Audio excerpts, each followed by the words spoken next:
In this week 6 of the high school football season, the question being asked in the BCSL Olympic division is which team is number 1? Is it the Ridgefield Royals, who entered today's play 5-0 with a victory over perennially tough Emerson, or is it the Hasbrook Heights Aviators, who are 4-1 overall, 4-0 in the league, and owning a victory over Cresskill, also a top contender? The score will be settled today, and the outcome will decide the top spot in the league. The Aviators and the Royals are next on Vision Cable's Game of the Week. Hit a bell.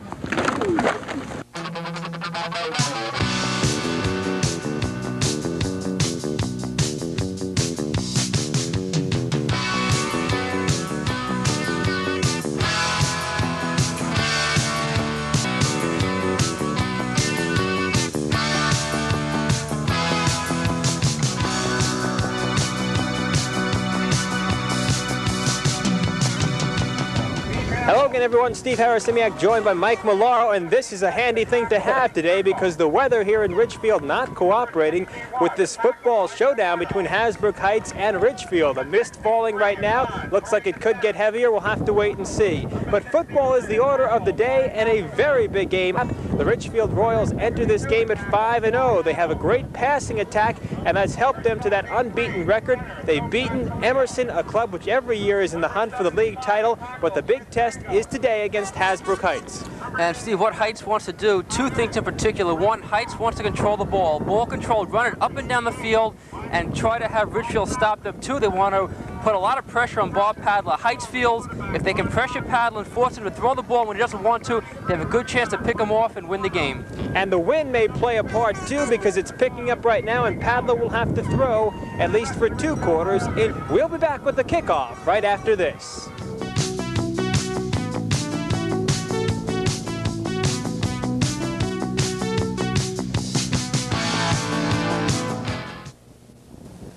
Help and harm are 2 sides of the same tablet. So please be careful with any medication. Follow direction. Don't take someone else's prescription. Some medicines are dangerous or useless when taken with alcohol or certain other drugs or foods. So tell your doctor about all drugs you're taking and ask what to avoid if he gives you a prescription. You know, medicines can help or harm to you to use them wisely. This message is from the Will Rogers Institute, White Plains, New York. We are back in Ridgefield in our national anthem.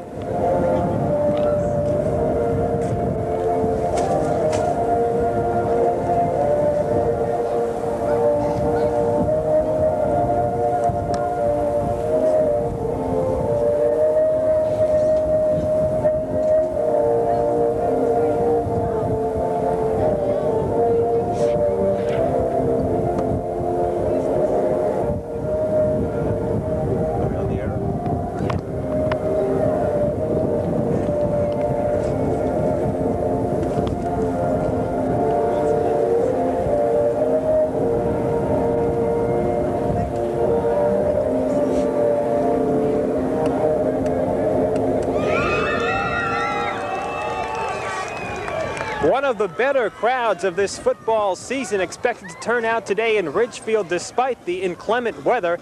And it is, Mike, that they might see the game of the year in the BCSL Olympic division.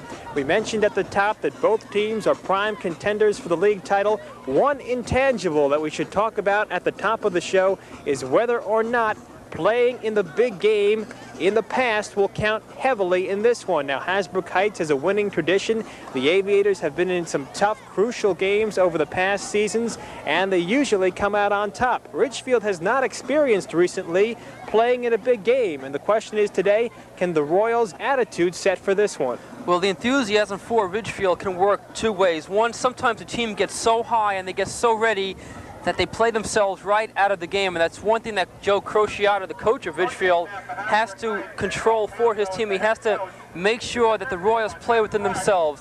They have never been in this big of a game. In fact, Crociata says, aside from his first game as coach, this is the biggest game of his career. It's one of the biggest in the history, in the recent history rather, of Ridgefield. So the team is ready, they're enthusiastic, and sometimes enthusiasm can overtake and can take over, although a team has never been in the big game. Center field, and we'll look at last year's result in this game. As you can see, Hasbrook Heights winning it 35-0. In that game, Mike, interesting that in the first half there was no score, and the Ridgefield coaches seem to think that after half was over, their team had pretty much played itself out physically, at least. The conditioning wasn't there to go 4 quarters with Heights, and also they feel that this year they're in better condition and they have more talent and should be able to play out 4 tough quarters with Heights. The playoff picture coming into this one as we enter week 6 of this high school football season, an interesting one. In North Jersey Section 1 Group 1, Ridgefield at the top of things, a 5-0 mark, and then a number of teams at 4-1, included among them Hasbrook Heights. Heights' only loss came a week ago Friday night against Fort Lee, a 14-7 defeat, and in that game, Hasbrook Heights turned the ball over 5 times, very uncharacteristic aviators, and something that head coach Nick Del Calzo obviously says has to be avoided today against Ridgefield. Of course, the playoff picture will continue to unfold. The teams are chosen for the state playoffs after week 8 of the high school football season. And later on, we'll take a look at what Heights and what Ridgefield have remaining on their schedule in terms of opposition as they both strive for the playoffs. Well, Steve, there will be nothing fancy in this game. We've talked to both coaches, and both coaches will do. They will go with the strength. Ridgefield will mix it up offensively. They will run. They will pass. Bob Padler has a good arm. The key to Ridgefield offensively is to protect Bob Padler. And now on the other hand, Hasbrook Heights has a good running game. They like to ground it out. They like to take 5-6 minutes, eat the time off the clock, and just chew up that yardage. So it'll be nothing fancy. Neither team will change much offensively or defensively, and that's a key to a good team, Steve. Go with what got you here. Go with what's successful. If you're a good running team, you run no matter who you play. So we'll see a balanced offense as far as Ridgefield is concerned, and we'll see the running attack of Hasbrook. The kickoff will be from Ridgefield to Hasbrook Heights. Brendan Madden will kick it off for Ridgefield. Back deep for Heights, Matt D'Amato is number 10, and Rob Karsich is number 19.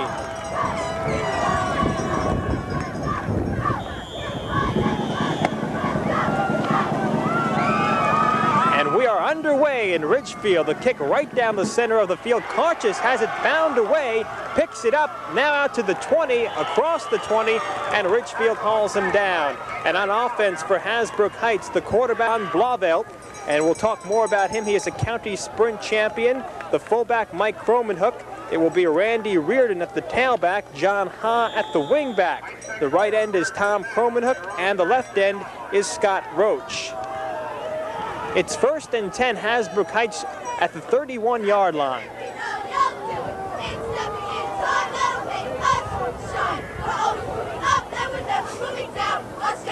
Handoff straight up the middle of the fullback, and Cromanhook is driven back. He gets 2 yards. The offensive line for Hasbrook Heights. The right tackle, Scott Roberts. The right guard is Matt Joyce. Dan Sykewick is the center. That's the correct pronunciation. Dave Palmieri is the left guard, and Jim Brown the left tackle, an average of 6'1" and 197. A gain on the play of 3. It is 2nd down and 7 from the 35. Lavelle handing off. This is to Randy Reardon, the sophomore. And Reardon, met by a charging Royals defense, is held for no gain. On the Ridgefield defensive line, up front for the Royals, the right defensive end is Anthony DeSena, the right defensive tackle Brendan Madden, the nose guard, and we talked about him in our first broadcast of the season, Mike Introna at 5'4", 145. Left defensive tackle Leo Liacona, and left defensive end Pete Griffo, an average of 5'11", 172. It is 3rd down. Heights will need 7 yards for the 1st down. They stay on the ground. Reardon looking for the 1st down marker, and he may very well have it. It's close enough, at least, for a measurement. Well, we talked in the opening that Heights likes to run, keep it on the ground. That's there on the ground, 3rd and long. For most teams, it's a passing situation, not for Heights. They have a lot of confidence in the offensive line. They have a lot of confidence in their running game. They pick up the 1st down, and they keep the drive moving on the ground. So the 1st down for Hasbrook Heights 43-yard line. And once again, the handoff, this time Cromanhook right up the middle, and he has about half the yardage necessary for another first down.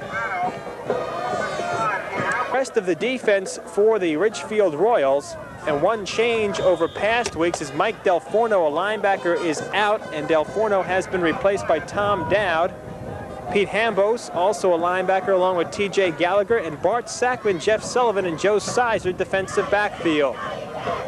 About 2 yards short of the first down on this carry by Heights. Cromanhook, the ball carrier.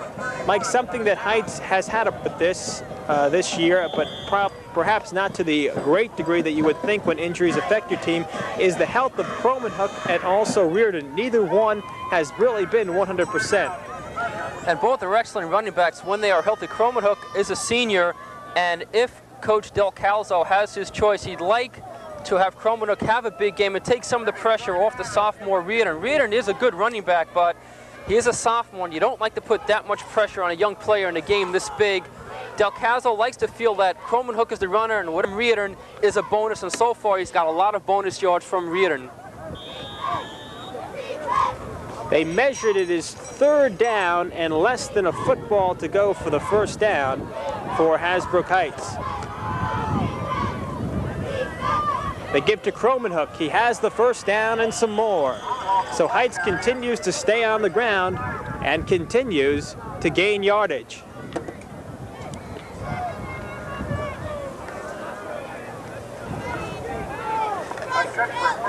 And just to let our technicians know downstairs, we now have a picture up top, so the weather has failed to, in fact, take away any equipment, unlike Game 2 of this football season, Mike, when we weathered what was left of a hurricane in Fort Lee.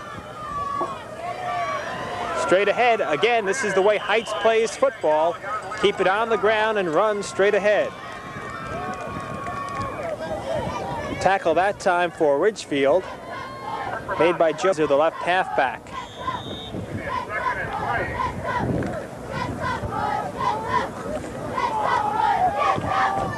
Drive started on the 23-yard line, 21-yard line, and it's continuing now, second down and about 4.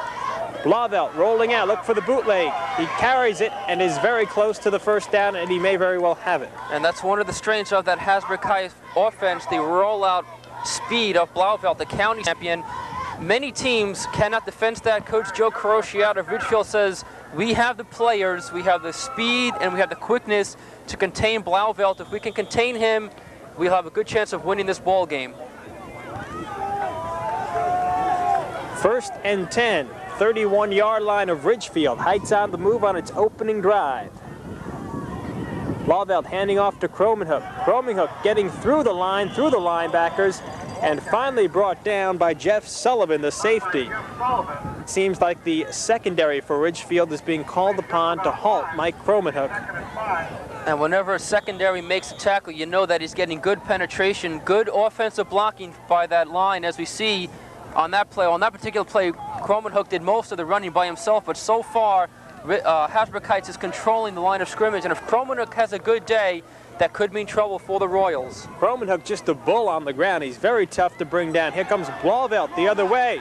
Blauvelt getting around one man. Ridgefield in pursuit. Sullivan misses the tackle, and finally Size out of bounds at the 10-yard line.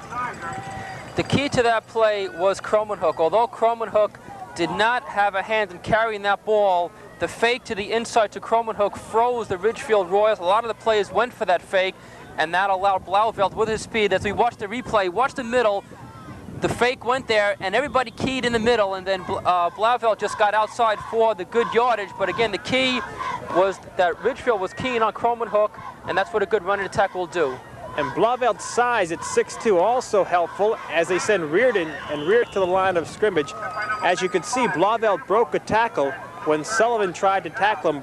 Blauvelt tough to bring down. The key to stopping the Hasbrook Heights running attack, you have to knock out the interference. You have to get that first blocker, whether it be Reardon blocking for Cromanhook or Cromanhook blocking for Reardon. You have to get that first blocker, and then you have to concentrate on stopping the ball carrier. Second down. Pitch back to Cromanhook.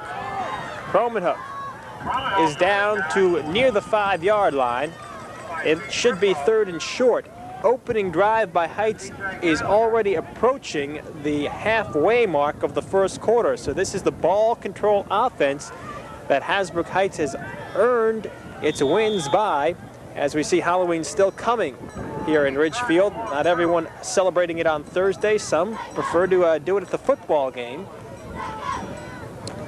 This is a key defensive down as far as Ridgefield is concerned. 3rd and short. Royals have to come up tough here. Blauvelt handing off. Reardon has the first down, and Reardon is down very close to the line.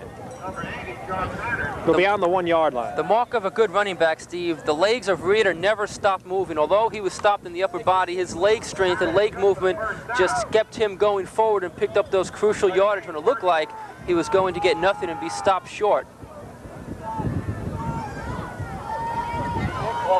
And that's the 3rd consecutive, well, not consecutive, but the third down conversion that Heights has made in this drive. Touchdown, Hasbrook Heights. The officials have not signaled it yet, and they will not. The Heights coaches are next to us yelling touchdown, but apparently they'll call his progress stop at the goal line and not over it. It's about as close as you can be. See if we can get a replay on that and check it out. As Hasbrook Heights knocking on the door early, there's where the ball has been spotted. It's about as close as you can be without being in the end zone. zone. Here's the replay, Mike. And as you can see, he is over the line. That was a touchdown. He was over the line. 2nd and goal.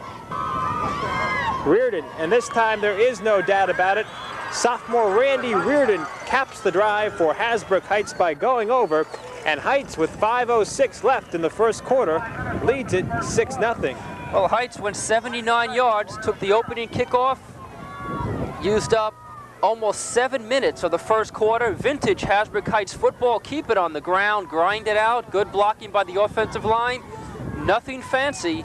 And Heights has taken an early 6th, putting the pressure now on the Ridgefield offensive unit. Point after attempt now for Heights. Tom Cromenhook, the twin brother of Mike Cromenhook, will attempt it. It is down and it is through. So 7-0 Hasbrook Heights. On the opening drive of the game, Heights asserts itself on offense, and now the burden falls to Ridgefield, which will have to come back and put its passing offense right here. Well, Hasbrook Heights did what they wanted to do. They took the opening kickoff and they controlled the ball on the ground. Now it's up to the Royals to respond. So round 1, the momentum now is with Hasbrook Heights. And in a big game like this, especially for a team like Ridgefield that hasn't played in many big games, emotion plays a very big part. It's up to the offensive unit now to get some of that emotion back and prove that it can score on the tough Heights defense. 15 plays on the drive. It covered 79 yards, took 6:54 off the clock, and Reardon and Cromenhook doing an equal share of the running. Cromenhook 6 carries for 27 yards, and Reardon 7 carries for 24 yards. Ron Blauvelt, the quarterback, carried twice, had 15 yards, 5 first downs on the drive. Joe Sizer is back deep for Ridgefield, joined by John Connors. And Tom Cromenhook will kick it off. And one of the keys for Hasbrook Heights on that drive, Steve, 3 out of 3 on 3rd down conversions.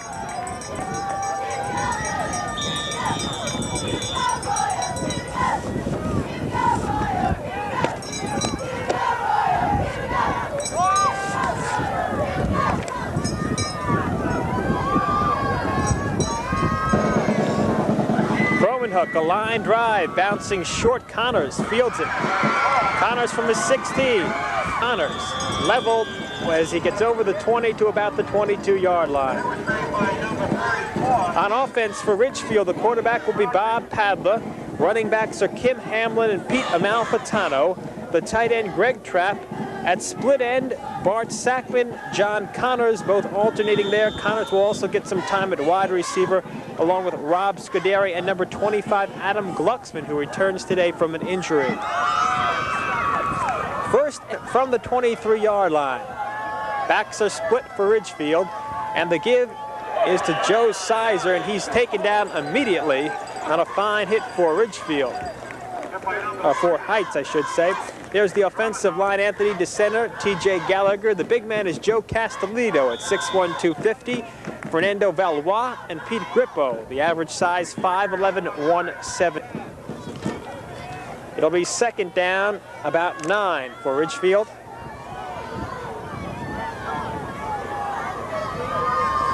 Padla looking back to pass. Over the middle, it's caught, complete. Making the reception, Bart Sackman, and Sackman is taken down just over the 30-yard line. That's what the Royals want to do. They want to throw the ball. Bob Padla has a good arm. If Ridgefield can give him time to throw, then he feels he can exploit that Hasbrook defense. And on the defensive line for Heights, Tom Cromenhuck, Jim Smith, Jim Brown, Scott Roberts, the average of 6'0", 190. Heights goes 4-4-3 on defense. Third and short, third and about 2. They'll keep it on the ground. Sizer with a spin forward and appears to have the first down. Rest of the Heights defense, the linebackers are Mike Cromenhock and Ernie Mastria, along with Mike Mastria. Linebacker also Matt D'Amato, as they use 4 backers. And then the second down, Ron Blavelt and Jerry Riffenbach are the 3 secondary people. And it will be a first down, 1st and 10. 34-yard line.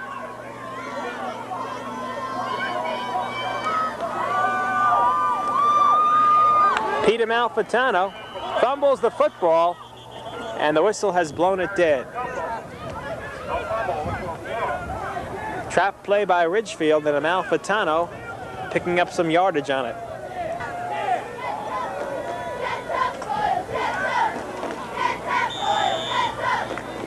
Here's Pete Amalfitano, and right there he gets the break. Mike Cromenhook is number 3, who tries to wrestle him down. You see the ball kick loose, but the whistle had blown. 2:47 left, first quarter. Second down, again on the ground, and Ridgefield again picking up some yardage. Carrying it that time was Pete Amalfitano. Head coach Joe Crociata, who says his first game notwithstanding, this is his game as a head coach here at Ridgefield. He is in season number 4 coaching the Royals, at least as a head coach. He's been an assistant here for some 16 years. Third down now, third down and about 3. Padla rolling out, looks to run, and it was close to the first down. His helmet comes off. And it depends where they mark it, Mike. It's going to be awfully close. Depends on the spot, but it looks like it's going to be a little short of that first down marker, bringing up a 4th down. It will be 4th and 2. And here is the play again. Padla elects to run it, tries the stiff arm, but he's brought down a yard or so short of the first. Padla will punt. Karsich along with D'Amato back deep. High snap, Padla has to bring it down. A 3-man rush he's run into, and we will have down. Ridgefield recovering as Connors picked up the ball downfield. Penalty flag is down, of course, as Padla was run into by one of 3 aviators who attempted to block the punt. Well, that's one of the disadvantages. If you go after that kicker, and if you don't block that punt, make sure you do not hit that kicker, because that's a very costly penalty for Heights. That'll give Ridgefield an automatic first down, but that's one of the chances you take when you go after the kicker. And many times the coaches will tell you go at an angle, because if you don't get the ball, rather, you won't get the kicker. Many players come straight in, Steve, and that's when they get the kicker. Most of the time, if you come at an angle, if you don't get the ball, you'll miss the kicker. Well, 2 came at an angle, Mike. 1 came straight ahead, it looked like. And there is the official indication. And this could be the break that Ridgefield needs. You hear the crowd in the background urging their Royals on, and this could be what the Royals need. They'll pick up a lot of yardage on the exchange. They will now be at the Heights 44-yard line. So Ridgefield continues on its opening drive as Hasbrook Heights lends a hand with the roughing the punter call. Handoff right here, and straight ahead, Kip Hamlin. His first carry of Hamlin is over the 40, close to the 37. Good blocking by that Ridgefield offensive line. They just blew open a big hole, and Hamlin went right through to pick up big yardage. So it looks like the momentum and the excitement now is back on the Royal side of the field. Second down, 5 yards for a Ridgefield first down. Padla dropping back, Hamlin to block. Padla going long for Connors. Connors makes the catch and is knocked out of bounds at the 3-yard line. Great catch by John. He had double coverage and a fine throw by Bob Padla. Padla rolled out, had great protection, and he was looking for Connors all the way, and Connors got behind the double coverage. Tremendous throw. Let's watch the replay. Now watch Padla roll right. Look at that protection. Nobody near him. And Connors just beat that double coverage. We talked about the great arm of Padla, and we said if Padla gets the time to throw, he can exploit that Heights defense just as he did right there. A perfectly thrown football by Bob Padla. First and goal from the 3-yard line. Padla tripped up, and he'll be thrown for a 2-yard loss. Looked like a busted play of some sort, Mike. Looked like a little mix-up between Hamlin and Padla in that backfield, and then when Padla tried to turn it upfield, he lost his footing. You see Bob Padla look to the sidelines. He gets the calls from the sideline, but he has the ability and he has the choice at the line of scrimmage, as we watch the replay, a busted play that had nope from the start. Padla has the choice to either go with the play that's called in from the sidelines or call the audible and go with what he likes. He has about 4 or 5 options. The quarter expires as Ridgefield is on the Heights 5-yard line. We'll be back to see if the Royals can score right after we take this timeout.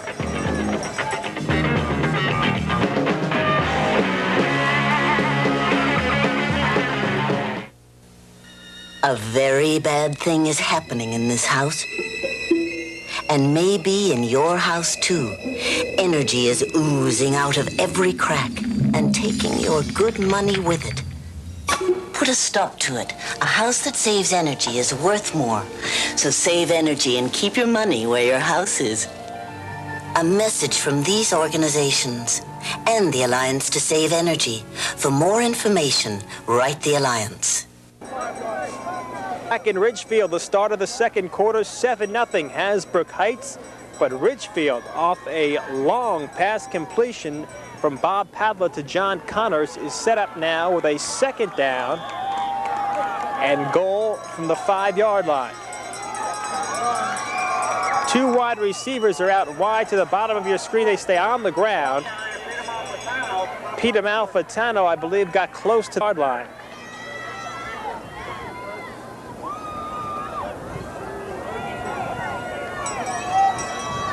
Bring up a third down, and they need about 2 yards to score. Technical difficulties prevented us from showing you Ridgefield being stopped on 4th and goal from its 5. We pick up the action with Hasbrook Heights taking over the football, 1st and 10 from its 5-yard line. See if we could see that again. Tremendous goal line stand by the Aviators 4 times inside the Hasbrook Heights 10, and the Royals come up empty. So the momentum again now back on the side of Hasbrook Heights. Credit that Heights defense. 4 running plays, netted hardly anything for Ridgefield, and now it's Heights controlling the football. Here we go, first down for Hasbrook Heights on the 1-yard. They'll try to run it out with Cromanhook. Ridgefield tough, and they hold.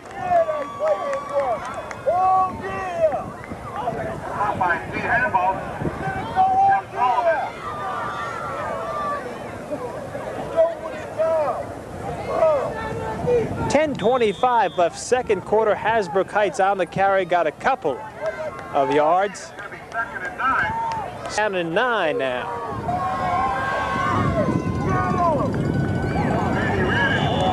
Fine read on that play defensively for Ridgefield. Number 53, Brendan Madden made the stop. It will be third down, and Heights will need about 7 yards.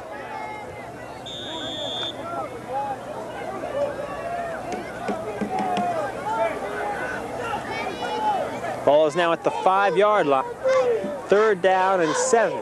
And this is where Blauvelt, with his great speed, poses another threat for the Ridgefield defense. Watch the Blauvelt rollout.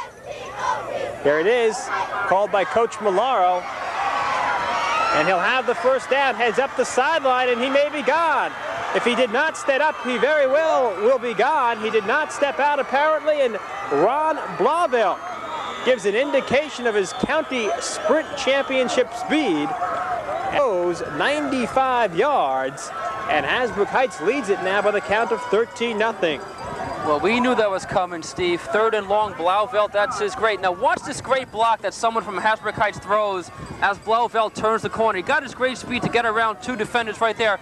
Watch the block coming up right there on the bottom left of your screen. We didn't catch his number, but that was the block that freed Blauvelt to go all the way for the touchdown. And once Blauvelt got outside, there was only one player left, and that great block thrown by that Heights player cleared the way for the touchdown. And with his speed, it's very tough once he gets outside to bring him down. Point after attempt now. Tom Cromanhook will try it.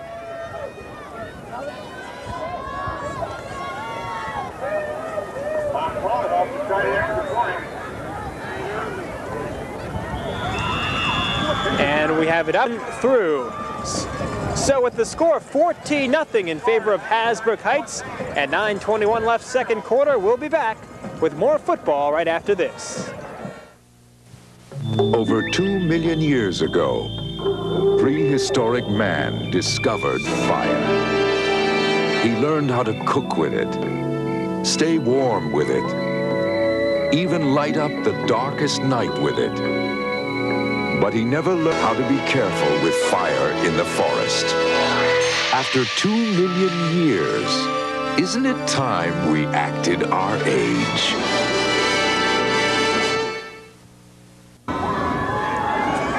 Mike, Ron Blauvelt has 110 yards and 3 carries today, a 95-yard touchdown run. Heights on the scoreboard and leading it 14-0. Heights has 166 yards rushing as we're only in the second quarter. Ridgefield just 19 yards rushing. What a great turnaround. Looked like the Royals were going to take it in for a touchdown. They were stopped at the 1, and Heights comes right back and puts 7 more points on the board. Right down the middle of the field. Now the wing takes it, and Connors has to watch it on the far sideline. It goes out of bounds, and they'll mark it just over the 16-yard line.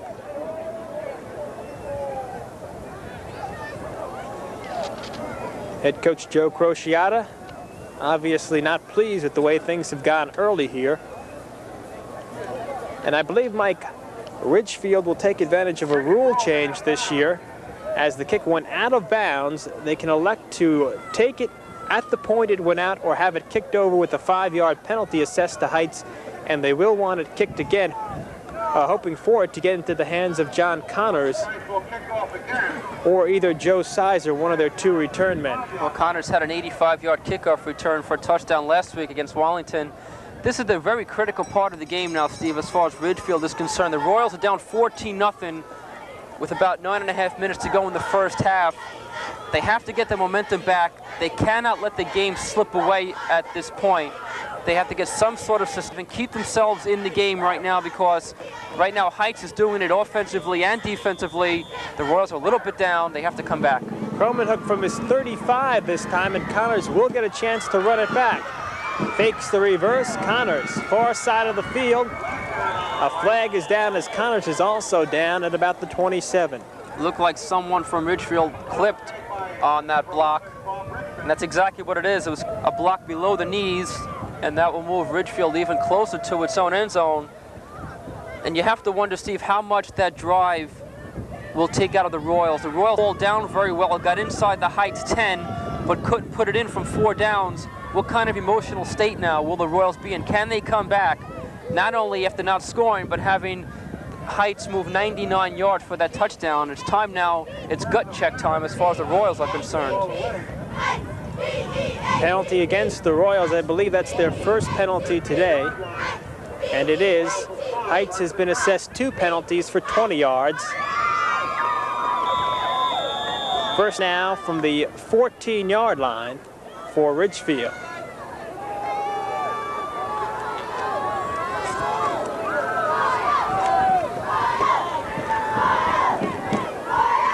Bob Padla dropping back to pass, swinging it out for Hamlin, but Hamlin turned around late. The play not run, as it looks in the playbooks. And that's one of the plays that Ridgefield likes to use, have those backs come out of the backfield. The Royals' backs not only are good runners, but they're also fine receivers. As we watch the replay, watch Hamlin come out of the backfield, the ball thrown before Hamlin made his cut, which is what a good quarterback does. Unfortunately for the Royals, the ball was just a little bit off target. He had pressure, Mike. One of the Heights defenders was right on top of Padla, forcing the quick release. And that's what Heights wants to do, force Padla before he gets to throw that ball, before he gets a chance to find his open receiver. 2nd and 10, a blitz is on from Hasbrook Heights. Padla, can he escape it? He attempts to, but he will not, as he gets back only to the line of scrimmage. Blitzing, among others, on the play and applying pressure was Ernest Mastria, one of the linebackers in Heights' 4-man linebacking core. Heights goes 4-4, but they show a lot of different fronts. Sometimes they'll drop a linebacker back to make 4 defensive secondaries. That time, they shot a linebacker. Most of the time, Heights will blitz from the inside. As we watch the replay, watch number 66 come right there. He is eventually the man who takes Padla down. One thing that head coach Nick Del Calzo mentioned was he probably would not blitz in the first half. I think he's changed his mind after he's gone up 14-0. He senses the kill early. Hamlin catches it but pays the price at the 20-yard line. But it'll be 4th down and still 5 yards to go, so Ridgefield will have to give back the football. And on that particular play, Heights dropped one of the linebackers we were just talking about to form a 4-man defensive back, sort of like an umbrella. But that pass really gained only about 4 or 5 yards short of the 1st down. And that's something that Heights does to confuse their opponents. They will show a lot of different fronts defensively, try to offset the offense. Padla to kick, and again Karsich along with Matt D'Amato back deep. Rough snap for Padla to handle. He gets it to Matt D'Amato. D'Amato is across the 40, a return to about the 37-yard line. Good field position for Hasbrook Heights with 7:26 left before the half. And a gutsy play by D'Amato, taking that ball on the run, almost dropped it. But that's one of those plays, as we watch the replay, very bad snap. Now watch D'Amato, number 10, take it on the run. Almost fumbled, and that's one of those plays where you better make sure you take control, because if you fumble a play like that, you just better not go back to the sidelines. 37-yard line for Hasbrook Heights. Both times the Aviators have had the football, they've scored. They're looking for some points here, and Blauvelt, the quarterback, catches it on the option pass. So a little bit of trickery by Hasbrook Heights on this 2 days after Halloween. And the trick played on Ridgefield as Heights now goes up, and it's treat at 20-0. That was just a great throw by Blauvelt. He just dropped back into the and just saw his receiver right there on the receiving end, Blauvelt rather. Tremendous play by Heights, and you have to give a lot of credit now to this Hasbrook Heights defense, because they're doing everything right. Great throw by D'Amato on that particular play. And Mike, I originally had called it an option pass, but what actually happened, I believe, is they put the backup, Matt D'Amato, in at quarterback. D'Amato on the depth chart listed as both a backup running back and quarterback. Came in at quarterback, they moved out and just took advantage of his speed, sent him on the fly pattern, and the pass was perfect. The extra point, no good, but it is 20-0 with 7:08 left in the 2nd quarter.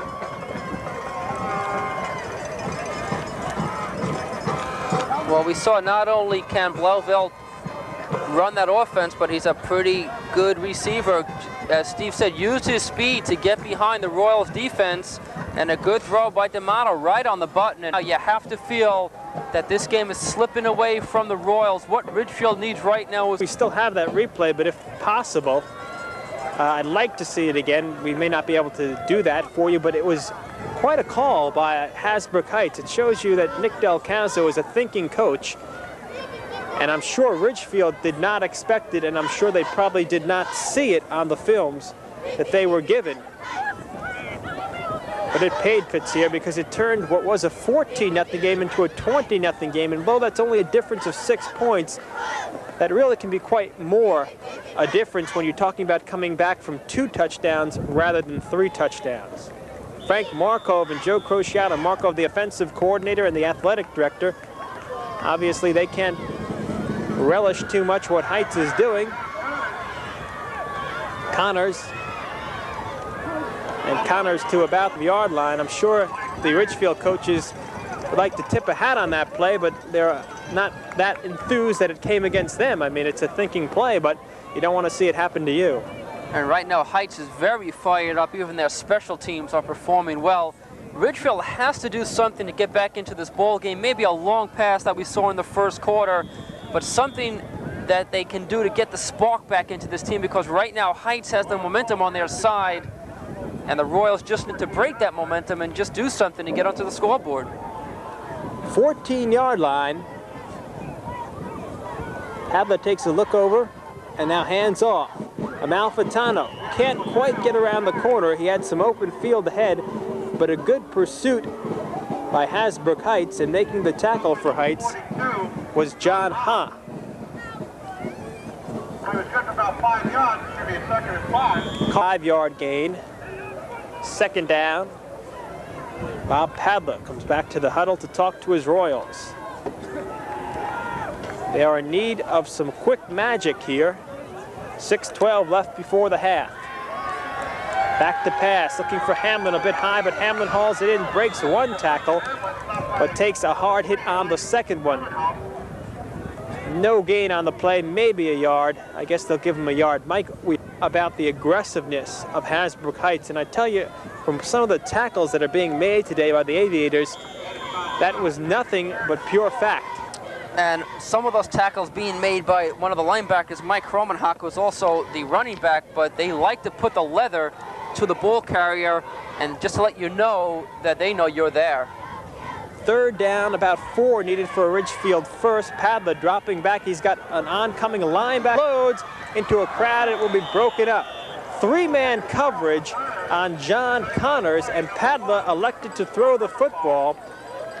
As he was taken down again, the blitzing linebacker, Mike, was Ernie Mastria. And you can see Connors with a great game, second half, especially last week against Wallington, 4 touchdowns. This time, though, he had triple coverage, and actually Ridgefield was lucky that ball picked off. One of those passes that maybe should not have been thrown. That's what happens sometimes. You put a lot of pressure on a quarterback, and sometimes he gets a little bit rattled and throws the ball, sometimes where it shouldn't be thrown, but Padla's been sacked only once this year, but already 3 times in this game, Heights has put a lot of pressure on him. Again, Padla to punt. Again, he gets a rush. Nice kick with good hang time, and it will take a bounce for Ridgefield, going out of bounds at the 35-yard line. A hang time of 6-7 seconds by Bob Padla. That certainly has to help Ridgefield, Mike, as it gives them a little bit of room to go on defense with. Last time Heights got the ball, they were already inside the 40-yard line of Ridgefield, and it was one play, D'Amato throwing and hitting Blauvelt on the touchdown. And on the other 2 scoring drives, it was 79 and 99 yards. So Heights knows what to do with the ball.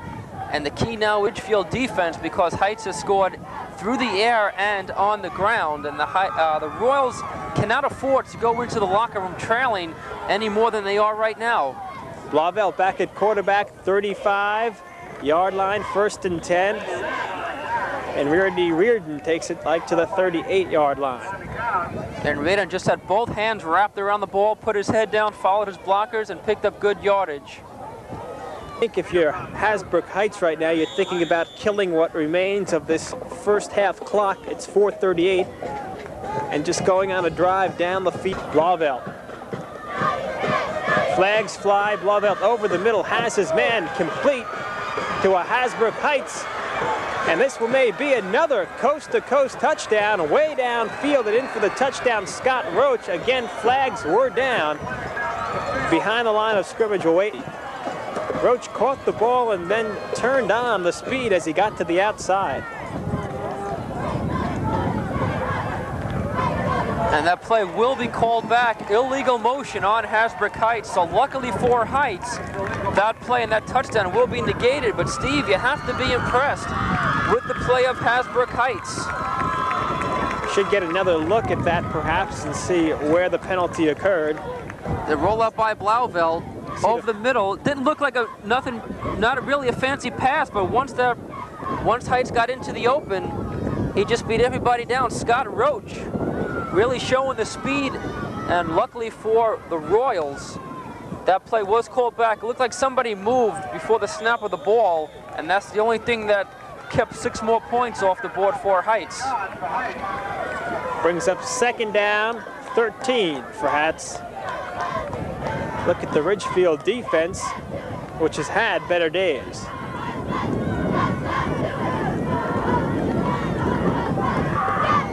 Blauvelt under some pressure right here, being chased towards the sideline, and he will have little room as Ridgefield applies a heavy hit. Bart Sackman belting Blauvelt out of bounds. And the man who made that play possible was number 52 for T.J. Gallagher. He just busted through and forced Blauvelt out of the pocket until his teammates can come up and make that tackle. 3rd down now. And this is a key 3rd down play for the Royals, because right now it's 3rd and long for Heights. And if the Royals can stop them here and get the ball back, they still have enough time to put some points on the board before the half. You saw Joe looking at the clock. It shows 4:01 left, 2nd quarter. Blauvelt, Mike in front of the nose guard, misses him, and it's over the middle and short of the intended receiver. So Ridgefield holds and will get the football back in this 2nd quarter.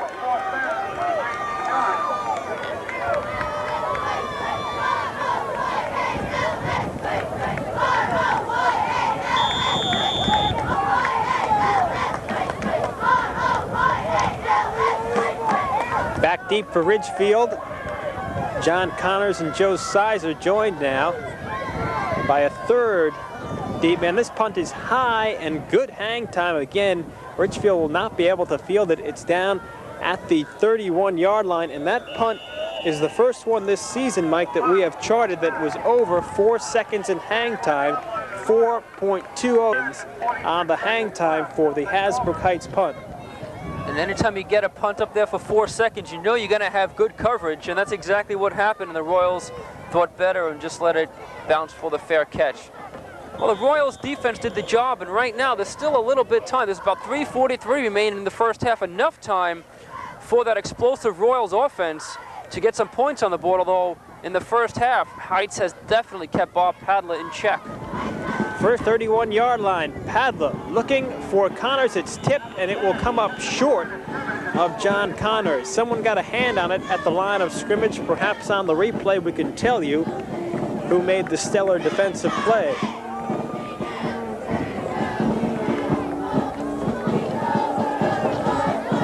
Let's take a look right here. There's Padla going back, unloads, and a little bit too quick to pick up. There was someone, though, on the left side of the line of scrimmage for Heights. 2nd and 10. Padla rolling back, has some time, sidelines and overthrows Bart Sackman, his intended receiver.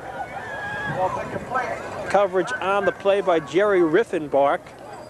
Riffenbark, the left halfback, wearing number 1.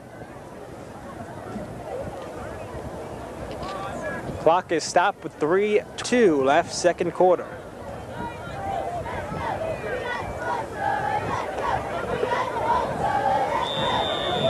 Bob Padla, and they've done that. Look at Tom Cromanhook right there, who is one of the defensive linemen. Padla back on 3rd down, has to flee the pocket and is hauled down from behind. So the pressure again from Hasbrook Heights. That plays Scott Roberts. And it will bring up 4th down, and Ridgefield will have to punt, so Heights will get the football back with about 3 minutes left. 3rd down conversions, Ridgefield is only 1 of 6 in this game. And the key for that play, as far as Hasbrook Heights was concerned, was number 32, Mike Mastria, one of the linebackers. He came over, that play to go to Hellman coming out of the backfield, but Mastria came over from his linebacker spot and double covered, and that forced Padla to look elsewhere. Padla, and this one is partially blocked. They've been rushing him all day. Picked up by D'Amato, and he slips and is down at the 48-yard line of Hasbrook Heights, where the Aviators get the football back. Mike, the rush has been intense on the punts of Padla all day, and that time somebody got a hand and partially blocked it. It was just a matter of time until they got through. Luckily for Ridgefield, Padilla got most of the ball off, or else Heights definitely would have had another chance to go in for an easy score. 2:26 left second quarter, 20-0 Hasbrook Heights. D'Amato again at quarterback, and it's almost picked off. Bart Sackman couldn't quite come up with it. And again, they were sending Ron Blauvelt out as a wide receiver. Bob Padilla conferring with his coach. Royals offense stalled here against Hasbrook Heights today.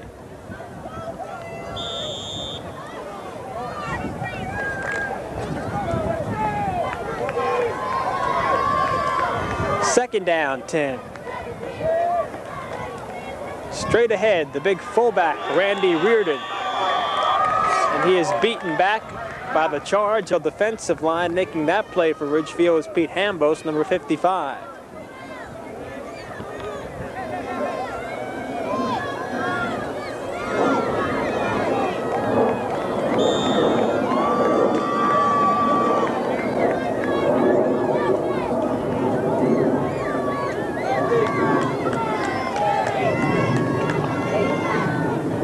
Down, 10 yards needed for the first down. Blauvelt at quarterback.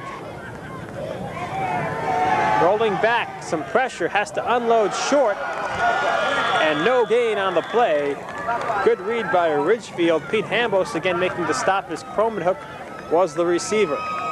Well, that was screen pass all the way. They let the penetration through, but the Ridgefield linebackers were there to stop that before it was going to be a big gainer. Pete Amalfitano, one of the running backs for Ridgefield, and Amalfitano's been battling a number of minor injuries all year. Ridgefield attempting to block this punt, and they may have very well gotten a piece of it, but it still carries past the 20-yard line. The reason I say they may have gotten a piece is they knocked the punter for Hasbrook Heights down, but there was no call, so apparently they did get part of the football. Might be able to see that again, as this was the first time Ridgefield put on an intense rush as far as a punt, and they almost came up with it. There it is. You can see just as we move downfield, the two Royals were rushing the punter. 19-yard line, 1st and 10. Royals. Padilla fakes a couple of handoffs over the middle and overthrown. Intended receiver was Bart Sackman. Again, not a good throw. Blue shirts, but 5 white shirts around there. Padilla's been throwing in traffic all day, and he's been throwing under pressure, and that's what Heights wanted.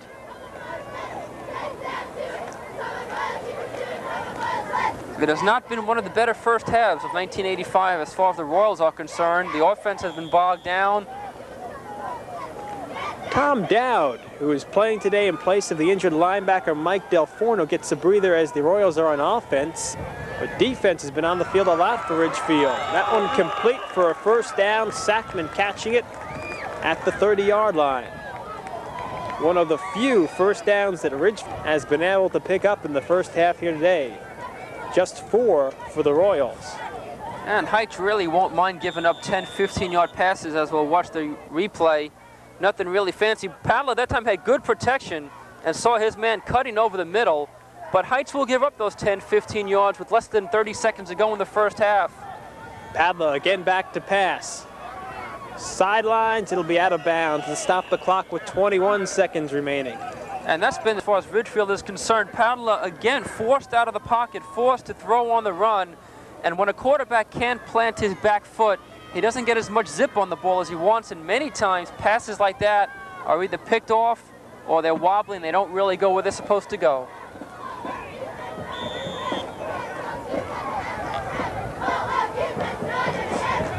Second and 10, Ridgefield having 21 seconds to work with here in quarter 2. Connors and Sackman out wide to the bottom of the screen. Padilla with a look there, now has to flee and cannot. A couple of Heights defenders come through, making the sack for Hasbrook Heights. The first one to hit Bob Padilla was Scott Roberts. Mike, it appears that the line of Hasbrook Heights as the first quarter, I should say the first half, has officially fired right now, but we'll watch the replay. The line of Heights just overpowering the line of Ridgefield. Another example of it right there as the sack recorded. So at the end of the first 2 quarters, things not going very well for Ridgefield as Hasbrook Heights is leading it 20-0. We'll be back with the first half stats and the second half right after this.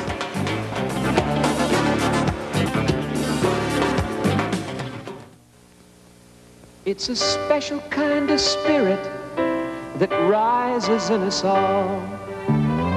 We hear a cry for help, we're there to answer the call. Lend a hand, lend a hand. So many things today could use a hand. Your hand, your time, your money, even a bit of yourself. Lend a hand, lend a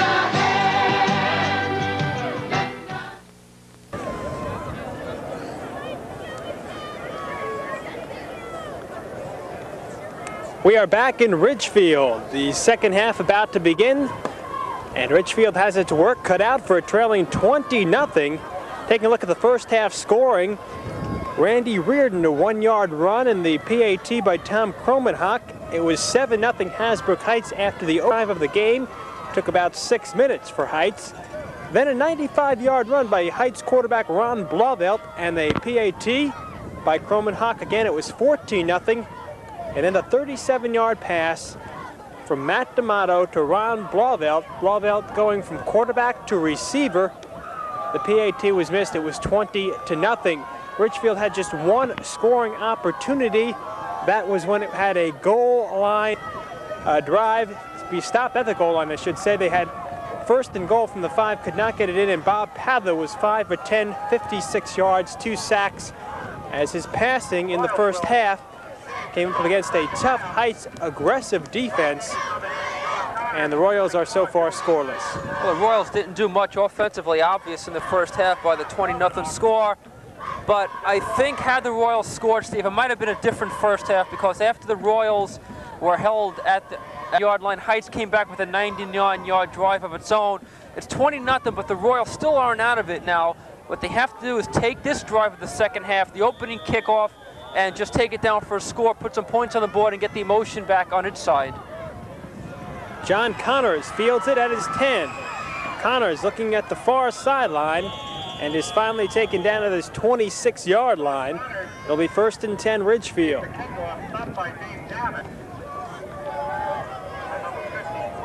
Royals entered this game at 5-0. Hasbrook Heights at 4-1. But the first half dominated by Heights. Really, Bob Padler has only had one damaging pass today against Hasbrook Heights. That's when he hit John Connors inside the 5 to set up that 1st and goal that Ridgefield could not capitalize on. That was back in the first. Padler hands off to Kim Hamlin, and Hamlin getting out close to the. And although the Royals are down 20-0, that first particular play was a running pass, showing that they're not going to panic and they're not going to divert too much from their game plan, which is a 50-50 blend of mixing and passing.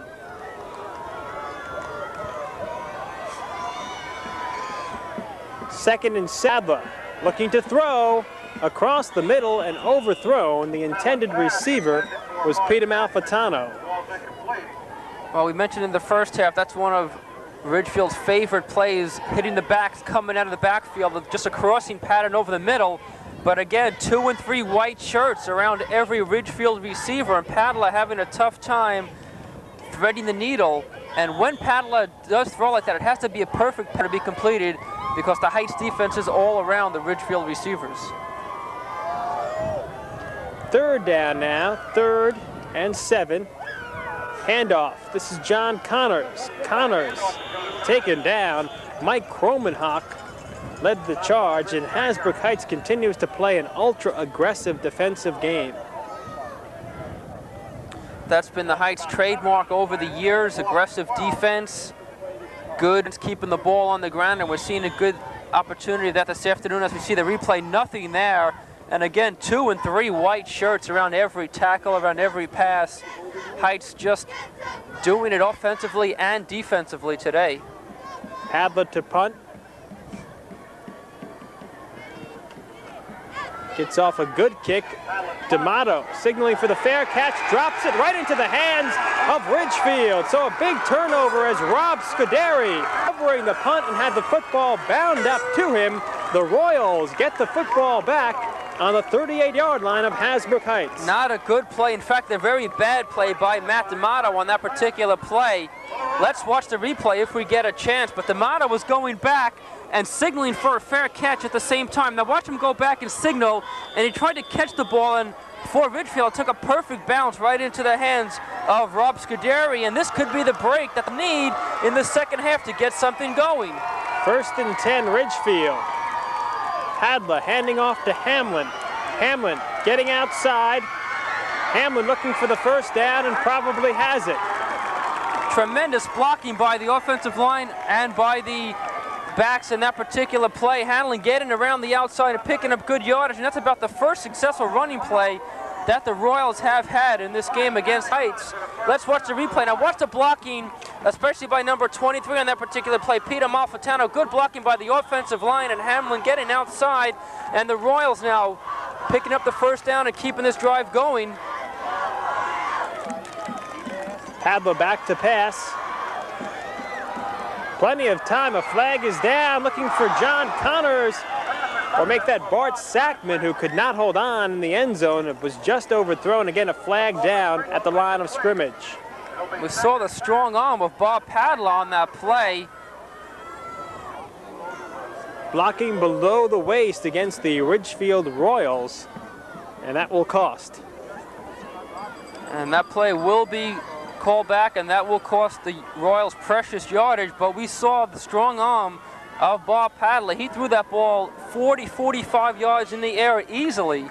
So we see right there that he can ball long when he has to.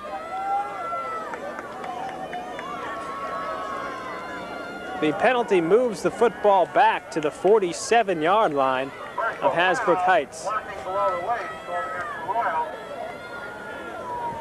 Try to make it first down. About 26 yards. First down, they'll need about 25 for the first. Hadler again met by the rush, escapes. Hadler still on his feet, takes a hit, but must go down.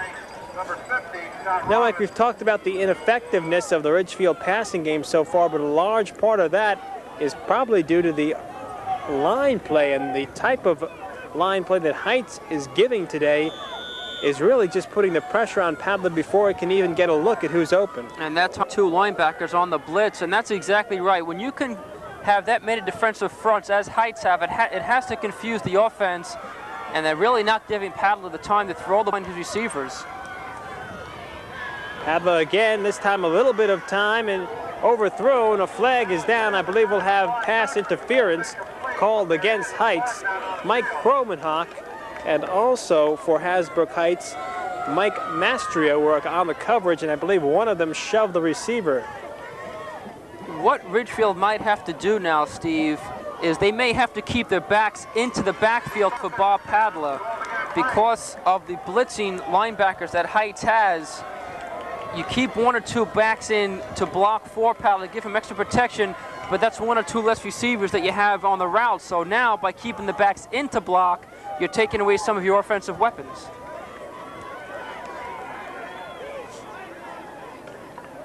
a penalty carries the first down with it.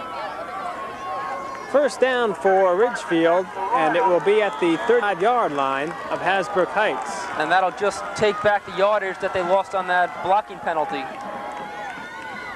Pitch back to Kim Hamlin's got a Malfitano out in front to block, but Heights reads it well. There'll be no gain on the play. Brought down by Ron Walbaum.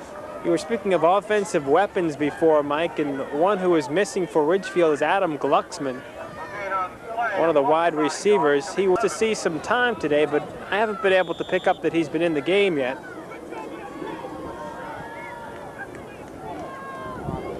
Glucksman with a pulled hip muscle, suffered in his second game of the year against Woodridge. 2nd down and 11.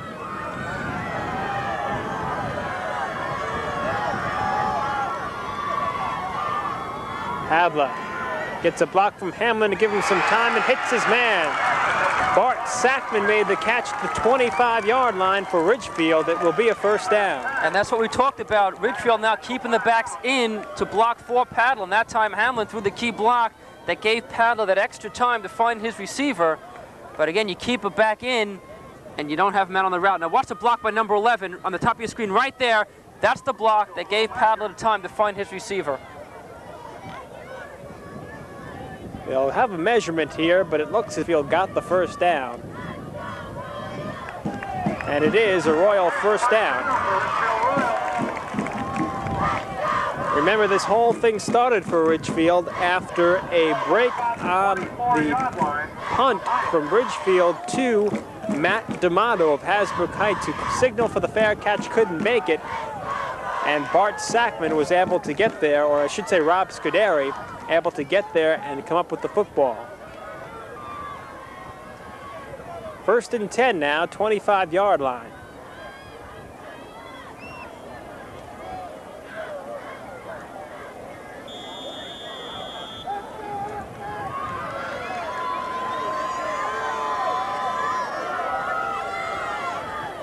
Pitch back for Hamlin. Hamlin fumbles the football, and it will be recovered by Ron Blauvelt of Heights.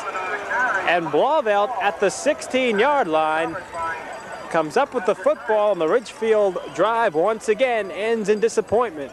And that's a point right there where 2nd and 3rd effort cost the Royals in that particular play. Let's watch the replay. Watch number 11, Hamlin. He was stopped, but his 2nd and 3rd effort, he stopped right there. He keeps going. He's hit right there, and he fumbles the ball, but you can't really fault Hamlin because he was just trying for extra yardage, and it was a good hit by the Aviators in that play fumble, but the determination of Hamlin kept him going, and that's what caused the fumble also.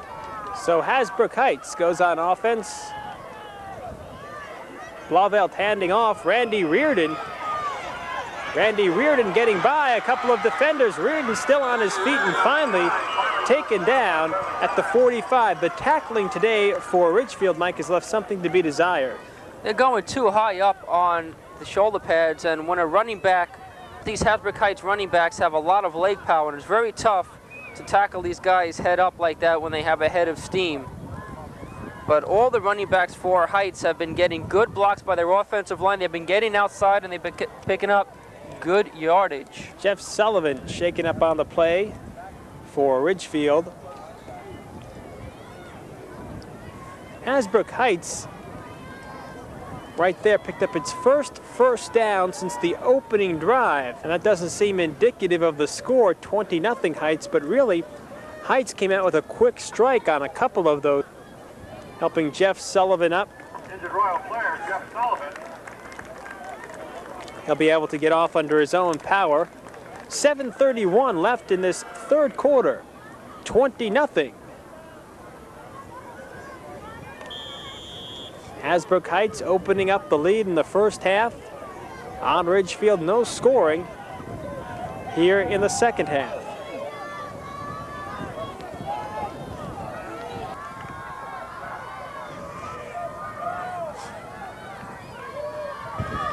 First and 10 Heights from the 42. Give off to Mike Cromanhook. Fumbles the football, and we'll wait and see. I believe the whistles had blown. Mike, it may be because we've had some rain today, light rain, but it appears that the football has become a bit slippery. And also in part because of the weather, in part because of the hard hitting, especially now on the part of Ridgefield, because they are down by 20 points. They're going to have to start grabbing for the football and putting their helmets in and hoping for some fumbles and for some turnovers. But this is what Heights wants. They have the lead, and they have the ball control offense. Handoff Croman, and just holding on is Mike Introna, the nose guard. Introna, only 5'4", was dragged for a few yards by the big man Mike Cromanhook, but Introna made the hit.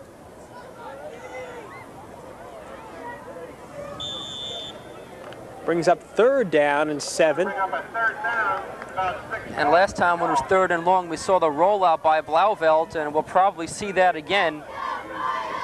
And that's something that Ridgefield definitely has to be aware of. A lot of pressure on the Ridgefield linebackers because it's their job to contain Blauvelt before he gets outside and use his great speed. 3rd and 7. Straight up the middle, Randy Reardon and a Hasbrook Heights 1st down. You know, Reardon is only a sophomore, Mike, and head coach Nick Del Calzo of Hasbrook Heights says he really hasn't had a great game, or hasn't had a game, as they put it in lingo. He's only a sophomore, and you wonder when he'll really break out. It may be next season, but for Heights to have a sophomore doing the kind of job that Reardon is doing, it just speaks volumes for what he'll be like in the future. And he has great size, 5'11", 170, so he will grow, and when he reaches his full potential, he will be a good running back in Hasbrook Heights. 47-yard line. Up the middle, Mike Kromenhoek, and Mike Kromenhoek should outrace his defenders, and does. He is end zone bound. Mike Kromenhoek with the 4th Hasbrook Heights touchdown of the afternoon, and right now the Aviators go up by the count of 26-0. Nothing very fancy on that play, just a quick opener, but great blocks by the middle of that Hasbrook Heights line. Look at that right there, boom, as we see on the replay. The center 2 guards just blew out the Ridgefield defenders, and an easy path to the end zone. Tom Kromenhoek will try the point after. It looked on that play as though the secondary for Ridgefield was cheating towards the line of scrimmage, attempting to stop the run, and once Kromenhoek got through, all they had to do was chase him. They really couldn't come up from in front to make the tackle.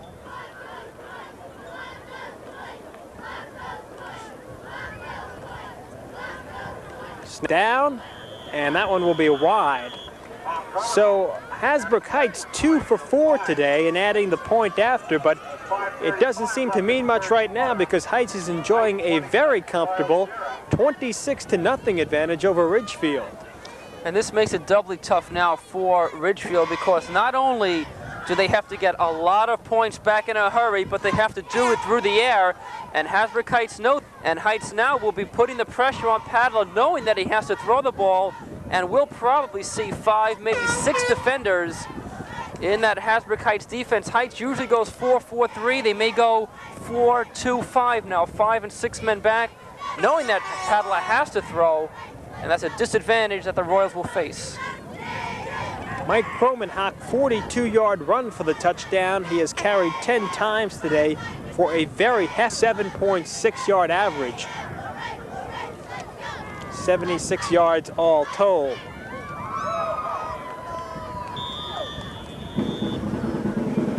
The kickoff once again.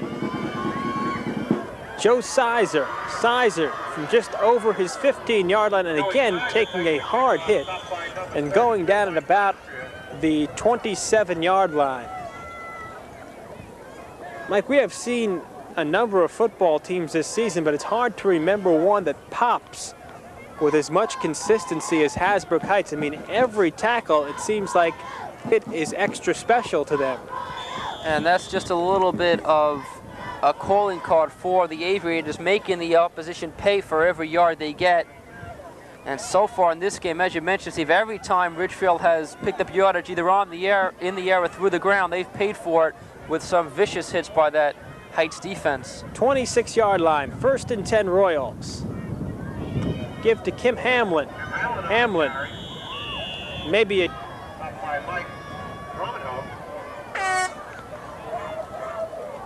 Well, at this point, Mike, I don't know if you're down 26-0, if you're thinking about coming back to win the game. I think, if anything, you're thinking about just coming back to make it respectable. And obviously, to do that, you have to put some points on the scoreboard. That is the task facing Ridgefield.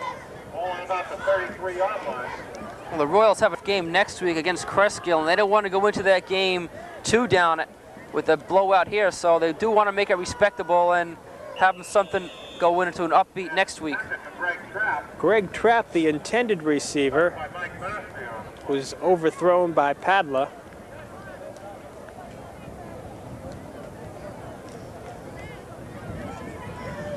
It'll bring up 3rd and 10.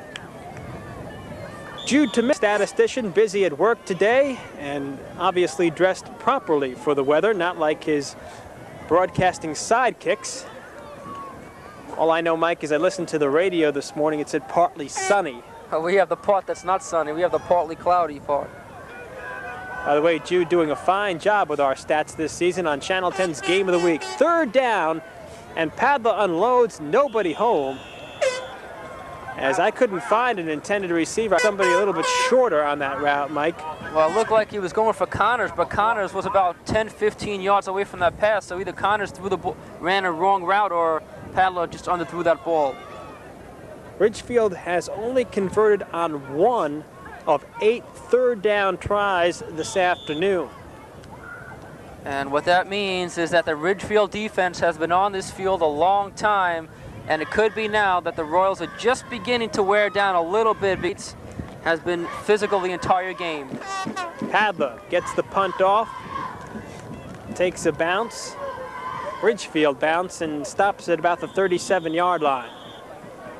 Padla's punt roll set on Heights' 36-yard line where they'll take over 1st and 10. So Heights gets it back, and Ridgefield, you know, we mentioned, Mike, that Ridgefield had come into the game only allowing 36 points against it this season. But actually, when you look at things, Heights has been ultra tough on defense, and so have a couple of other teams, Emerson, one of them in this league. So it's been a tough year in the BCSL Olympic division to score against some of the better clubs. They're not just solid on defense, they're extraordinary at times. Flag down as Reardon was the ball carrier.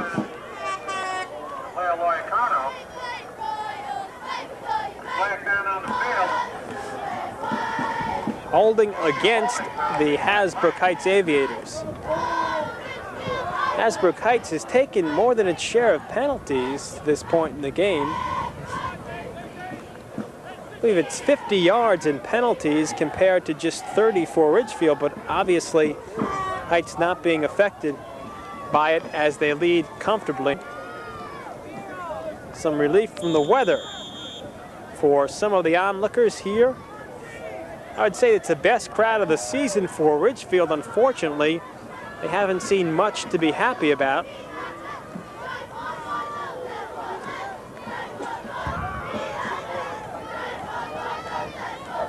In motion, John Hobb. Blauvelt looking to get outside, and he is cut down. No, Blauvelt came into this game commanding a lot of respect for the bootleg he ran, or runs, and he really hasn't had to go to it much today.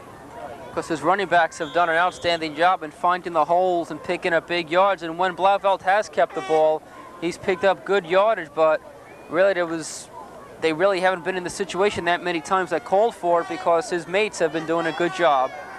Twin wide receivers out right for Heights, and Blauvelt is looking for one of them. He's got his man, and down at the 45-yard line for Hasbrook Heights, Tom Cook.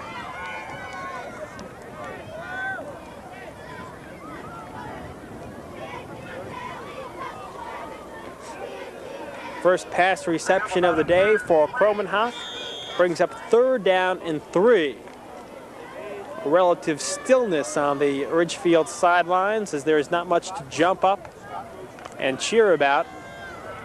There hasn't been all day. 3rd and short. Randy Reardon, how many times has he done that today? Just plowing through the line and getting the necessary yardage on a key 3rd down play. And we saw right there, again, the Heights offensive line controlling the line of scrimmage, and that's the key to a good offensive team. A team that runs the ball a lot has to have a good offensive line. They have to control the line of scrimmage. They have to get that surge in order to keep the drive going. We saw right there, the replay, watch the blocks. Nothing fancy, just that opening quick enough to let Reardon get through for the 3 yards he needed for the 1st down. Heights now 6 of 8 in converting on 3rd down today. That's amazing. When you convert on 6 out of every 3rd down conversion, you're going to win a lot of ball games. 140 showing, as on first down, Heights doesn't get on the ground. Mike, in seeing how Hasbrook Heights has played today, you really have to wonder what kind of a game that Fort Lee played back a week ago Friday, to defeat Heights. But again, when you think of that game, you also have to think of Heights turning the ball over 5 times.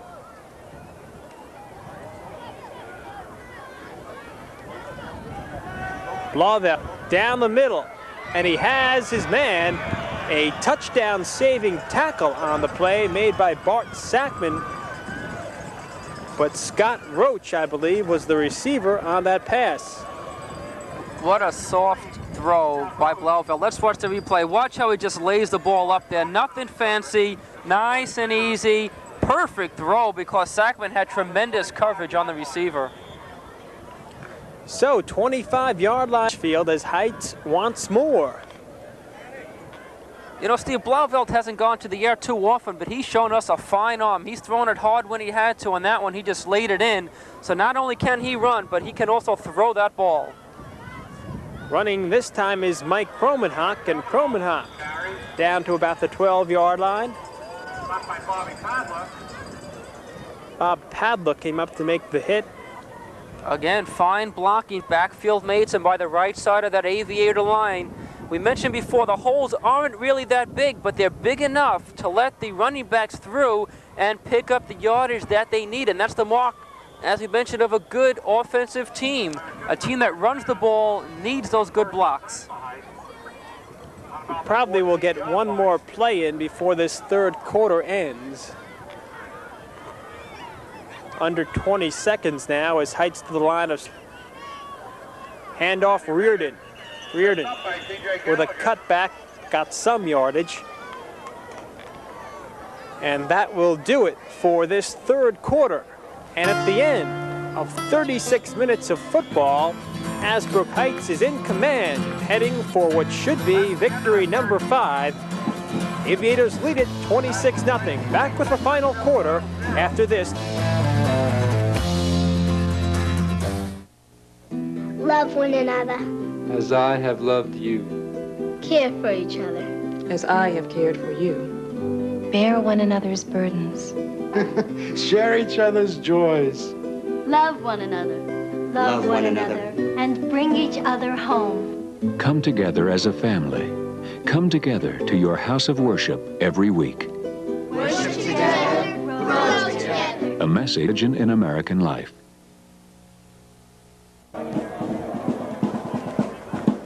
It's a great this day.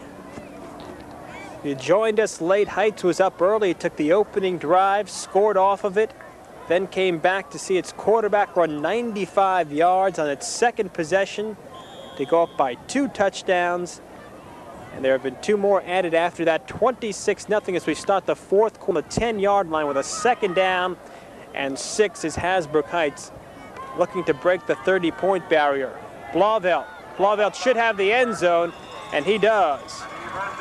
Ron Blauvelt with the 5th Hasbrook Heights touchdown of the day. And Heights continues to roll. Mike, at this point, you really can't say that Heights is doing new. Right there. Watch the block right there, thrown by number 67. We couldn't see it, but he threw an excellent block. And that being David Palmieri, but Blauvelt really didn't need that block. But as you mentioned, Steve, Heights has done everything that they've wanted to do. They've controlled the line of scrimmage. They've picked up big yardage on the ground. They've hit the key passes when they had to. And the key to this game, I believe, was when Heights stopped Ridgefield 4 times, their own 10-yard line. I think that took a lot of the spark away from the Royals and just took the game away from Ridgefield and gave it to Heights. Tom Kromenhoek with the point after. 7 more points on the board. It's 33-0 now. Hasbrook Heights over Ridgefield. Now, I don't think anybody expected this kind of a game. Coming into the game, Heights may have been a slight favorite only because they've had their over the years of doing well in the big games, and Ridgefield really hasn't had the kind of teams where this late in the season a game meant anything. but I don't think anybody would have thought it'd be this one-sided because Ridgefield really hasn't gotten on track offensively, and a lot of that has to do with that tough Hasbrook Heights defense. Blauvelt this game has had a 95-yard run for a touchdown, a 32-yard pass reception for a touchdown, and a 9-yard run for a touchdown, and all 6 carries for 126 yards. I don't think there is a quarterback in Bergen County, Mike, who is as effective as Blauvelt in running the football, and again, his speed has an awful lot to do with that. Ridgefield waiting for the ball back. John Connors takes it at his 9 and heads upfield. Connors will get back to the 25-yard line. What a difference for a week ago. He was shining in the second half, scoring 4 touchdowns, and this week he is among the other Ridgefield players who have been frustrated on offense as they have not yet scored, and we are in quarter 4. And now is the time where the Royals have to start thinking about next week in Cresskill. They don't want to go into that game 2 down. They'd like to get at least 1 score against Heights.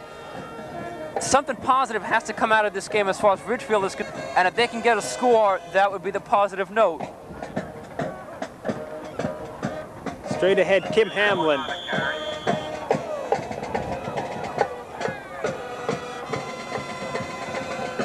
When you talk about positives for Ridgefield, Mike, obviously as that scoreboard relates, at this point there aren't any.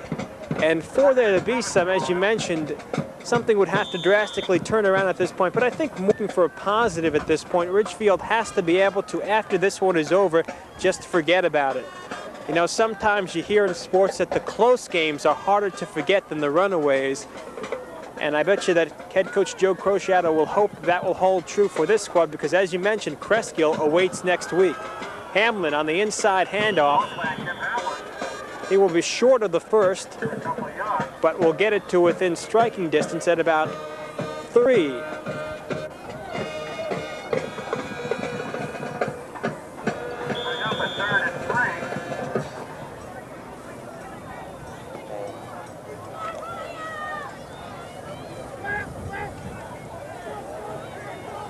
32-yard line, 3 yards needed for Ridgefield to keep the football. Padler will drop back to pass. Has his man, Bart Sackman. And Sackman also takes out a stat girl. But a first down for Ridgefield. It's a good throw by Padler. Covered, he had Mike Mastria behind him as he watched the replay. He had to throw that ball between 2 aviators, and he did just that. He had Dean Gavin in front of his receiver, and he had Mike Mastria behind him, and he just threaded the needle. One of the better passes that Padler has thrown in this game. And the Heights defender picking up credit for 2 tackles on that play, only one of which will count in the stat book, though. Straight ahead, Hamlin. Hamlin, the first down. Hamlin still on his feet. Well, see, the Royals may be down 33-0, but they have not given up in this game, which is a good sign because many teams, when it's this late in the game, down by 33, they just throw in the towel. But the Royals are still hanging tough, and they're still playing the game out. Here's Kim Hamlin. As you can see, he's got fairly good speed. He is a story in himself, though, this year. As this is his first year out for football, he's a senior. Has adapted pretty well at running back. He, like the rest of the Royals, in trouble today. Hamlin right here, getting to 35. You know, we really didn't see a lot of Hamlin early in this one. Now he looks to be getting some key yards, but it's a question of whether or not at this point Heights is playing like it did earlier in the ball game. Heights, I don't think minds at all if the Royals keep the ball on the ground because that keeps the clock moving, and it's in Heights' favor that the Royals aren't going to pick up as many yards as they would through the air. Padler will keep it himself. Hit from behind. Stripped up by number 20, Mike Granite. 53, Rich Baker. Very rarely in this game do you see one white shirt around the tackler. There's always 2, 3, and 4 players from Heights around the Ridgefield player, whether it be a receiver or whether it be a running back. Gang tackling, defense, that's been the name of the game as far as Heights is concerned today. 3rd and 4, most of the starting units still in for Hasbrook Heights. There are a few clean jerseys out there, but the majority of those who started on defense remain. 3rd and 4. Amalfitano will not have it. Amalfitano on a carry. By number 20. And I wouldn't be surprised if we see the Royals go for it on 4th down. Obviously, they have nothing to lose, intended, but it's getting to the point now where you're really down 33 points. You're really not going to win this game. Just try to put some points on the board, make it respectable, and come out of it with something positive.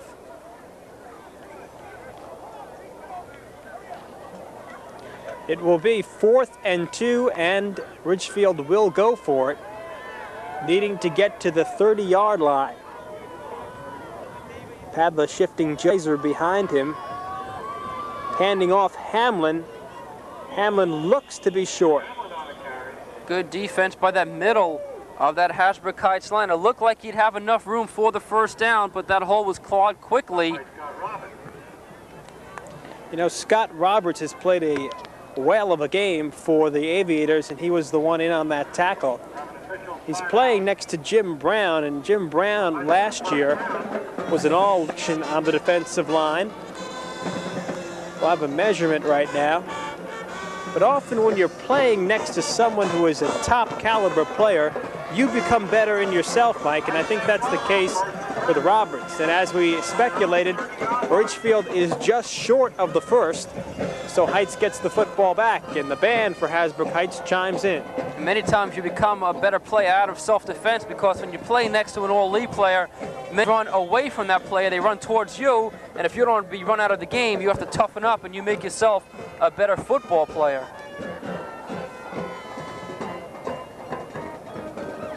Let's take a look at the games remaining right here for Ridgefield. Cresco we spoke about next week, Weehawken, and then the traditional Thanksgiving they go against Bogota. 4-0 last year, or 4-0 this year, 2-6 in the league last year.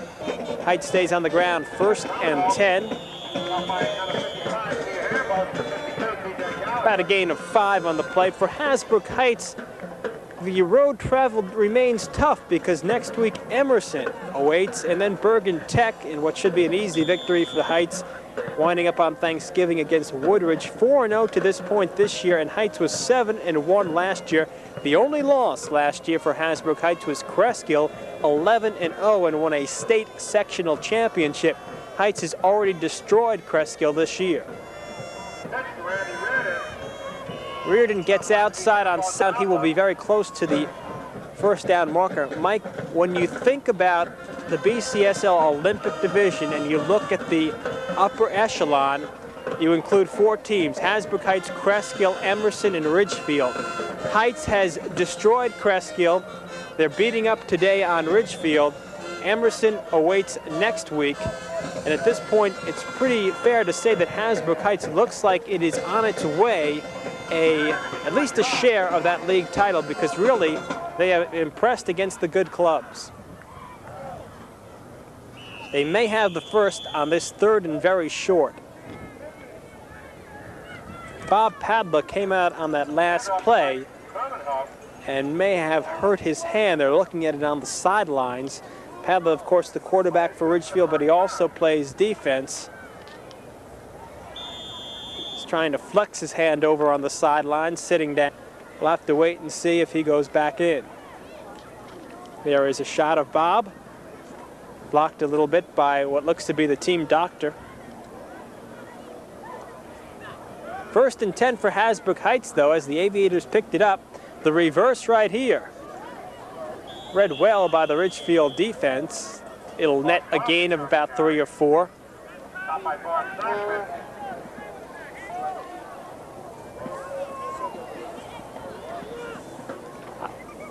It is the hand, and ice being applied.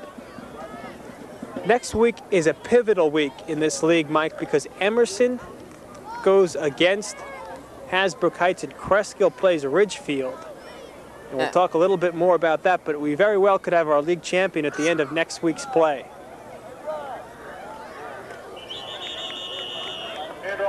Reading it well on 2nd down.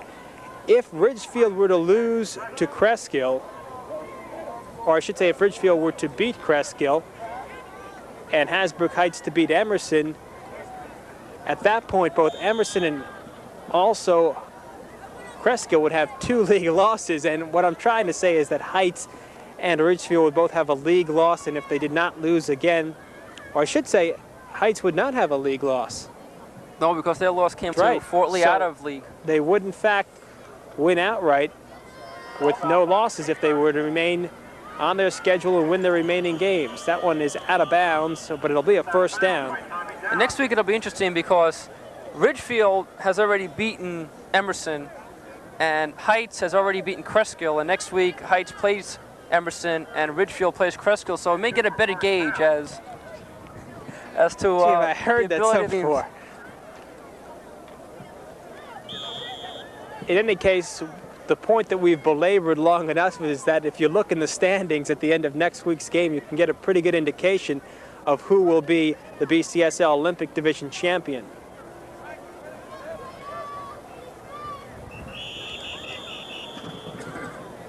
First down carry was stopped at the line of scrimmage. We have 4:04 left in this game. Asbrook Heights making some substitutions now. Ridgefield still going with pretty much the same personnel.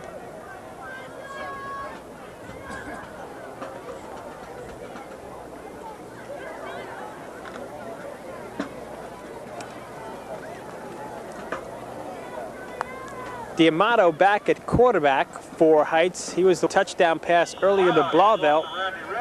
Randy Reardon, the sophomore, gets to within about 3 or 4 yards of the first down. And I think when it comes down to a game like this, Steve, with time running out, what both coaches want is to stay away from injuries, because the game and the outcome are pretty well settled as far as who's going to win and who's going to lose. You don't want to get any key injuries now when the game is this much out of hand. Pitch back, Reardon again, carrier first down, still on his feet, and he'll get close to the 25. Relentless offensive attack that Heights has. They just have so many weapons. If they don't come at you with Blauvelt, they come at you with Reardon. If they don't come at you with Reardon, they come at you with Kromenhoek. I mean, there's so many opportunities there for the Aviators to break it open every time they touch the ball on offense.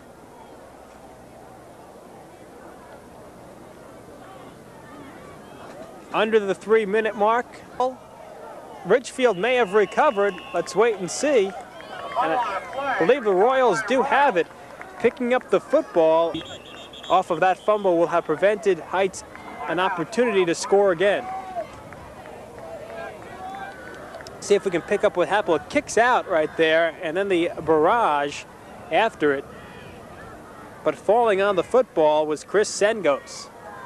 A Ridgefield player is down.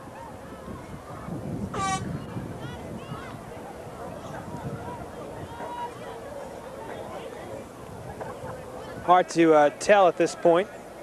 And I believe that is Chris Sengos who is down.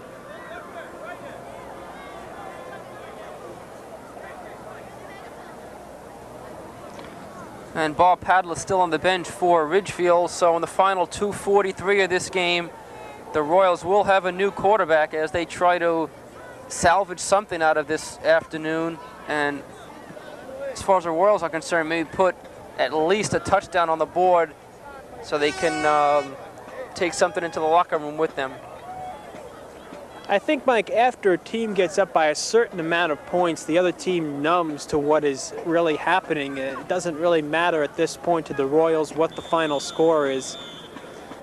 Obviously, as you mentioned, they just assume the room at this point and trying to get ready for next week, or at least forget about this one.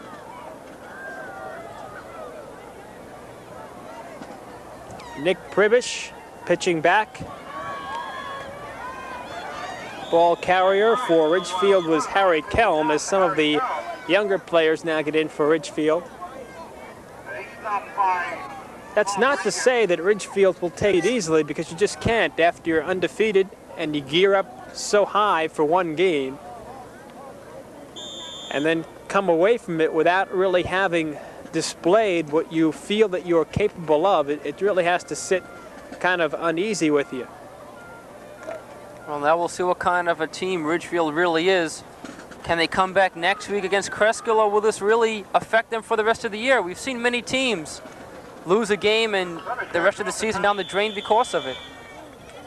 Tom Dowd, the ball carrier there. And Dowd may have a first down for Ridgefield. Clock showing 1:28. And there is your story. Not a pleasant one if you're a Royals fan. Bring up a third and about 1 yard for the first. Third and very short.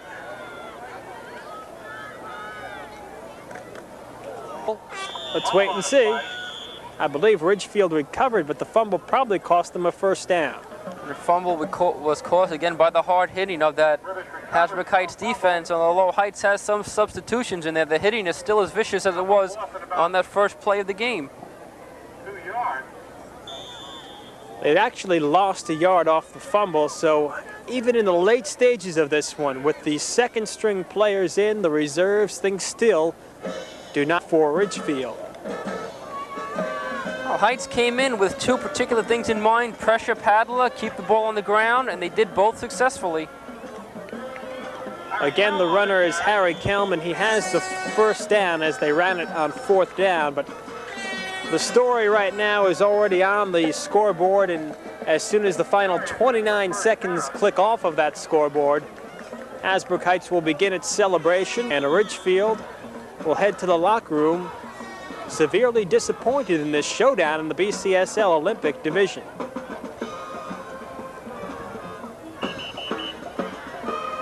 Timeout by the officials right here.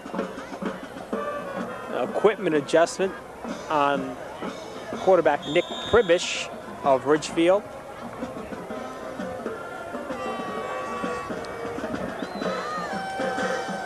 Backs will have to run it out. And that should do it. 2 seconds, 1, and now it reads zeros across the board as far as the time is concerned, and Bob Padilla and his Royals walk off defeated by Hasbrook Heights by the count of 33-0. Not a good day for Ridgefield, and that perhaps a severe understatement, as almost nothing went right for the Royals today, and Heights really came out and proved that it is still the team to be reckoned with in this BCSL Olympic division. Hasbrook Heights now will go against Cresskill. We'll be back to wrap things up right after this.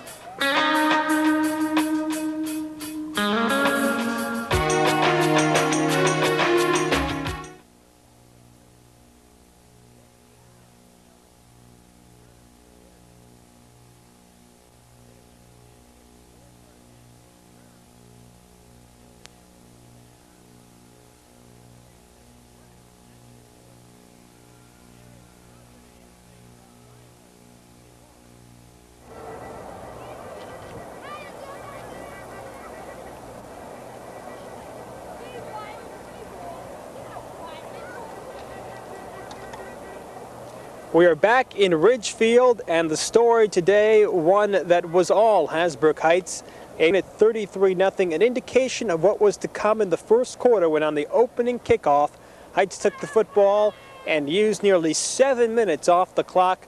A 1-yard run by Randy Reardon, the sophomore tailback, and the point after made it 7-0. Heights was out in front to stay. They would add 2 more touchdowns in the second quarter. Notable for the fact that one came on a 95-yard run by Ronvelt, the quarterback, and then Blauvelt switched from quarterback to wide receiver and caught a pass from Matt D'Amato of 37 yards. Before we went to the half, Heights was up 20-0. They added 2 second-half touchdowns and won it going away 33-0. We mentioned that Ridgefield will drop now to 5-1 overall, and in the league 4-1. Heights in the league now is at 5-0, and they're at 5-1. Both clubs still in the hunt for a playoff spot, but right now Heights has to very well look towards next week as the decisive game, I should say, in their schedule. If they get past Emerson next week, Hasbrook Heights will likely find itself a league championship and also a spot in postseason play. So that is the story from Ridgefield. For Mike Villaro and our statistician Jude, this is Steve Harrisimiak saying we'll see you next week on Vision Cable's High School Football Game of the Week.